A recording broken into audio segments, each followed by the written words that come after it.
Halo Flowers, kembali lagi di Belajar Rajut bersama saya Julan. Oke, di video kali ini saya mau membahas nih beberapa tanggapan Flowers tentang copyright. Seperti apa videonya? Tonton terus sampai akhir ya. Sebelum kita mulai, dukung terus channel ini dengan cara subscribe, like, komen, dan share, serta follow semua sosial media kami ya. Beberapa waktu lalu di beberapa video saya kan pernah membahas tentang copyright nih.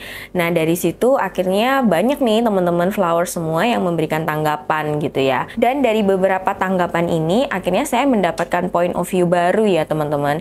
Dari sini juga saya semakin yakin nih kalau tentang copyright ini adalah hal yang sangat penting. Dan kita harus selalu semakin aware nih tentang copyright ini. Nah salah satu contoh cerita dari teman-teman nih, jadi dia ini membeli sebuah pola nih, menurut dia itu adalah PDF yang asli. Tetapi ketika dia menerima polanya, itu kok curiganya itu cetakannya bener-bener nggak jelas ya teman-teman. Jadi tulisannya nggak jelas, terus gambarnya buram, bener-bener itu mengecewakan banget deh kualitasnya. Nah awalnya teman saya ini nggak sadar kalau pola ini adalah bajakan. Setelah beberapa lama dia baru sadar nih kalau pola ini ternyata adalah pola bajakan yang di-scan atau difoto begitu aja, kemudian dijual secara bebas di marketplace. Nah, ini kan banyak ya kita temui di e-commerce. Jadi file-file PDF yang mungkin itu hanya cuma di-scan segitu aja atau difoto begitu aja dan dijual dengan harga yang sangat murah. Nah, itu teman-teman harus hati-hati ya. Itu adalah pola bajakan nih teman-teman, karena tidak ada pola PDF yang dijual dengan harga segitu murah. Karena kisaran harga pola itu biasanya kalau misalnya ini adalah file PDF ya, itu harganya kurang lebih sekitar dari harga 50.000 hingga kurang lebih 150.000. Yang menurut saya itu harganya tidak mahal ya teman-teman. Mengingat kalau membuat pola itu kan sangat susah ya teman-teman. Saya pernah membahas secara detail kenapa desainer pola itu kita harus menghargai copyrightnya. Nanti videonya linknya akan saya taruh di kolom deskripsi ya. Benefit yang kita dapat kalau kita membeli pola-pola asli itu adalah biasanya satu bundle polanya itu dijelaskan secara detail nih teman-teman. Mulai dari size ukurannya, size chartnya, kemudian benang yang digunakan, alat dan bahannya, dan juga biasanya dilengkapi dengan diagram-diagram ketika pola-pola itu membuat pola-pola lace seperti itu. Jadi benar-benar lengkap banget satu bundle ini. Bayangkan dengan harga segitu kita udah mendapatkan pola yang segitu lengkap. Menurut saya ini sangat worth it banget sih. Nah, tanggapan berikutnya nih, karena kita kemarin bahas-bahas tentang buku rajut nih, akhirnya banyak banget dari teman-teman semua itu yang memutuskan untuk nabung nih, untuk supaya bisa beli buku rajut. Nah, itu semangat ya teman-teman. Memang buku rajut itu harganya tidak murah, tetapi itu worth it banget nih teman-teman. Dalam satu buku itu udah dilengkapi dengan segala macam tekniknya, terutama kalau misalnya buku-buku itu memang menjelaskan secara detail dari dasar sampai yang teknik-teknik advance. Jadi teman-teman harus semangat terus ya. Nah, kemudian ini ada tanggapan berikutnya. Ini juga pertanyaan yang banyak banget ditanyakan oleh teman-teman semua. Ketika kita udah membeli pola asli ya, apakah kita boleh menjual hasil karya dari pola tersebut?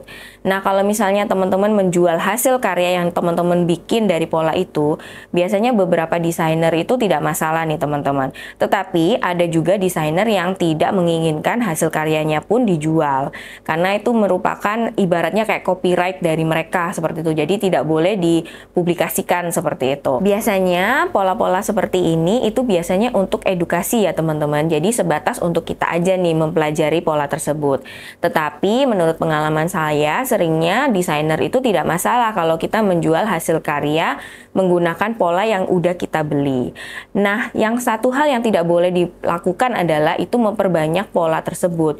Jadi misalnya kita fotokopi atau kita scan, kemudian kita jual atau kita sebarkan. Nah, itu yang tidak boleh ya teman-teman, karena itu sangat menyalahi etika. Seharusnya pembelian pola PDF terutama ya, itu hanya untuk satu kali personal use aja. Jadi karena dia hanya untuk dikirim ke satu alamat email. Jadi memang seharusnya tidak untuk disebarluaskan lagi ya teman-teman. Nah, sebenarnya desainernya juga tidak bisa melarang ya teman-teman. Kalau misalnya kita mau menyebarluaskan, dia juga tidak bisa tahu kan. Nah, ini area abu-abunya menurut saya nih. Seperti tadi yang udah saya dijelaskan, disinilah pentingnya awareness kita nih. Kita harus benar-benar disiplin untuk tidak menyebarluaskan pola itu, baik itu hard copy maupun soft copy kemanapun. Memang susah-susah gampang ya teman-teman kalau kita mau melawan pembajakan. Memang dibutuhkan disiplin diri nih. Nah, itu merupakan beberapa point of view baru nih yang saya dapatkan dari tanggapan teman-teman semua. Nah, ada juga nih cerita dari teman saya yang seorang desainer yang foto-foto hasil karyanya itu tiba-tiba muncul di beberapa e-commerce tanpa seizin dia. Wah, ini pasti sangat menjengkelkan banget ya. Nah, itulah sebabnya kenapa isu copyright ini adalah isu yang sangat penting dan selalu harus kita bahas nih teman-teman. Dan kita harus selalu meningkatkan awareness tentang ini. Ya, kita memang tidak bisa ya teman-teman menghabiskan pembajakan yang terlalu banyak ini, tetapi kita bisa melakukan satu langkah kecil yang konkret untuk mengurangi pembajakan. Ya, small step, big change deh teman-teman. Saya mau mengucapkan terima kasih banyak nih kepada teman-teman yang udah memberikan tanggapan-tanggapannya di kolom komentar. Jadi saya itu bisa mendapatkan point of view baru nih dari teman-teman semua.